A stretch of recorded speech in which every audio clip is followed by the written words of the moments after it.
On a race track in the eastern North Carolina countryside, Green flag! the sound where the rubber meets the road is deafening. It's extremely loud. Madness is fast.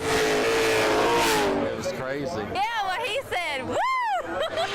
For these crazed fans, thrills ride on the chassis of many horses. This stallion is breeding a second-generation driver, Chuck Godley's 1993 Ford Mustang. It's a family heirloom. But even though number 64 is Chuck's car, he's not the one driving it. I know he would have wanted me to do it. He would have liked to see me race. On August 27th, He died in a car wreck on VOA Road in a head-on collision. in Washington. Got the phone calls. I think it was around 10 or 11 at night, 10, something like that. Somebody came up here and knocked on the back door and said Chuck's been in a wreck and it's pretty bad. It's been a while, but it's still tough. The honor of driving 64 has fallen to his biggest fan. For Lee Campbell, Chuck's 17-year-old half-brother, driving the car seemed natural. When my brother died, I mean, I wanted to race, of course, but taking over was something different. But now that he passed away, I mean, I kind of have to. I got to keep it going, you know. Number 64 is taking on new meaning. That's just his number. It's the only way I can explain it. That's just his number. With a set of new tires, it's a monument on wheels. But Lee has a big seat to fill. Chuck won his first race when he was just 13 years old. The class that he first started in, it was all new people. They had never driven before. He had never driven before. And he went out there, and I think he won his first race ever. In 15 years of racing, he won 3 championships at the Speedway in Robertsonville. Sometimes he started in the rear and maybe 10 laps he'd be in front. Kind of caught us off guard how good he really was at it, but it was his thing. He knew only one thing: go to the front. I plan on putting a picture in the car so I can always have me with him when I'm racing. Chuck will be there, no doubt about it. He'll be right beside him. He'll be saying, go fast, run over this one.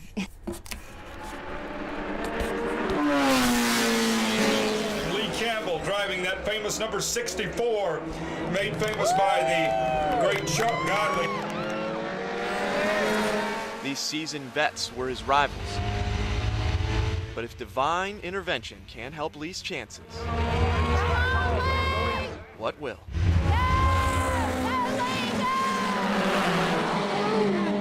Kevin Pierce jumping out into the lead.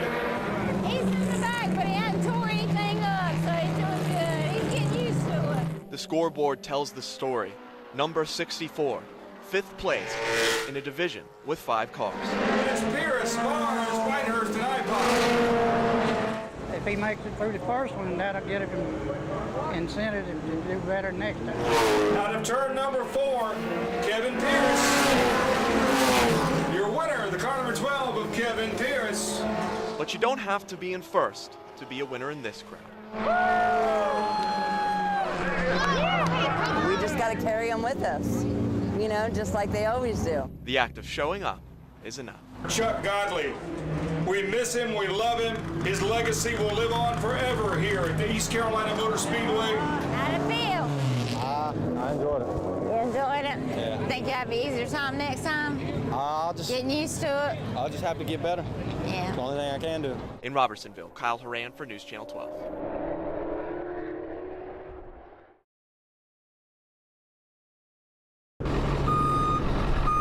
You had the big dump truck with the bulldozer on the back.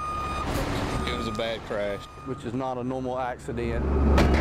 It was very significant. So we knew we had major work ahead. A driver killed. We immediately knew we had one fatality. And 2 other drivers rushed to the hospital. We flew one to Greenville. Investigators say the man driving this black car died after slamming into this dump truck. Officials say he was a member of the military stationed locally. Tommy Howard with Southwood Fire and Rescue says he's been on the job for 33 years. I've seen some real bad wrecks, and this is one of the bad ones that I've seen over my time. Highway Patrol says the dump truck was traveling south down this road on Highway 258, and the black car was traveling north when it crossed the center line, hitting the dump truck head on. They went off the roadway, striking a third vehicle that was traveling north on 258. That vehicle, you could tell, tried to run off the road to avoid the collision, but still got collected in it. Howard says the pickup truck ran up under the dump truck, and the driver was pinned in for several hours.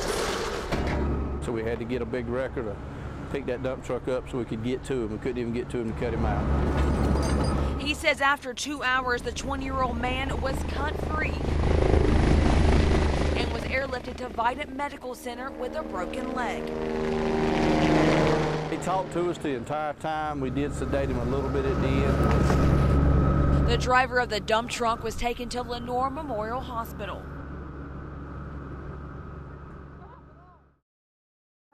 People want diamond rings, so just want everything. Come see us. Everything means nothing. I'm having a good time. There's a lot of cars out here going by. It's rush hour. It's nice out here, actually.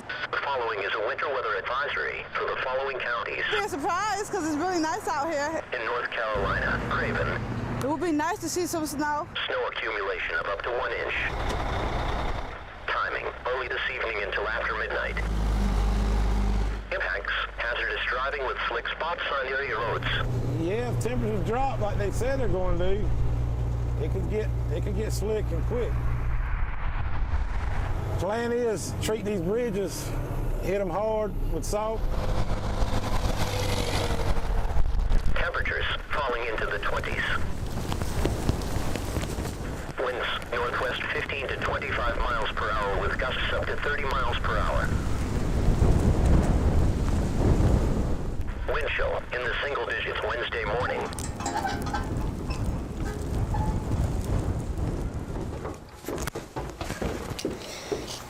Wow, this is icy. My pants are starting to fall off. It's like an art painting. Let's see if it's frozen. Wow. It's melting. The sun is gonna melt the snow. It's gonna melt. It's like on an ice skate rink.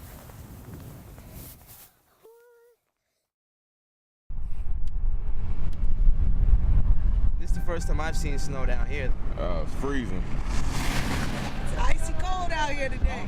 Everybody need to bundle up. Got time, North Carolina got some snow. I've been waiting on it. It's cold, very cold. Oh, it looks dangerous. I hope I can make it through here. This intersection right here is dangerous. We got stuck, we slid, we almost hit a pole. Hey man, it's slippery. Still don't know how to drive though. I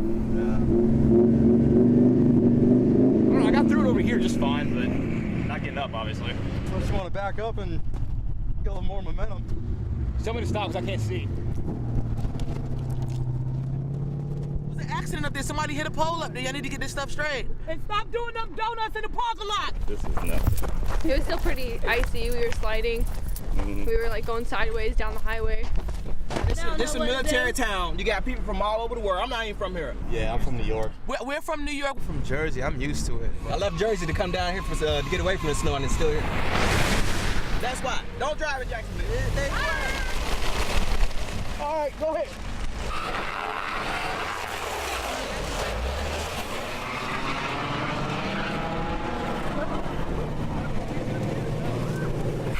They need to get more plows out to plow the road. That's the problem.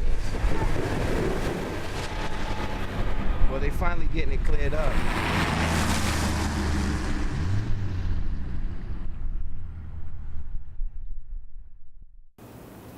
This is it, Tropicana Field. This is where they're going to play the Beef O'Brady's Bowl Monday at 2 o'clock. The Pirates are going to run out on national television. Everyone's going to see what happens on the field. What no one sees is what happens behind the scenes. A traveling circus of characters are the ones responsible for getting ECU and all their equipment to and from Greenville. And it's something you have to see to believe. The venue, Tropicana Field. ECU Beef O'Brady's Bowl against Ohio. The great unload. Here we go. We're unloading the truck, putting everything in the locker room to get it set up for the guys for a walkthrough this afternoon. Getting everything ready for this big game. Just unloading the truck, getting all the bags off.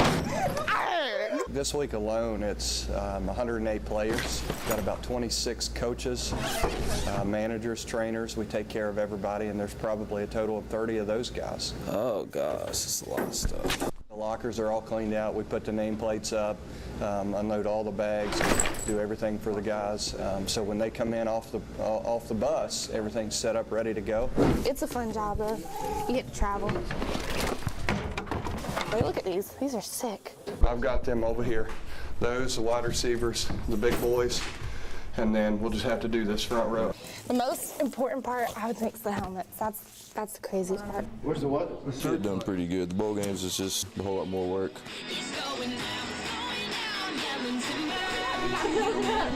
Hey, give us a little song. Hey, you ready? Ready? It's time to go down. You ain't ready?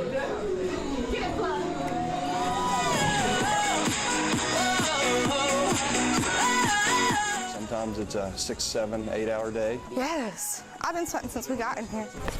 Then you can go to 12, 15, 16, 17. Sometimes it's all day, an all day thing.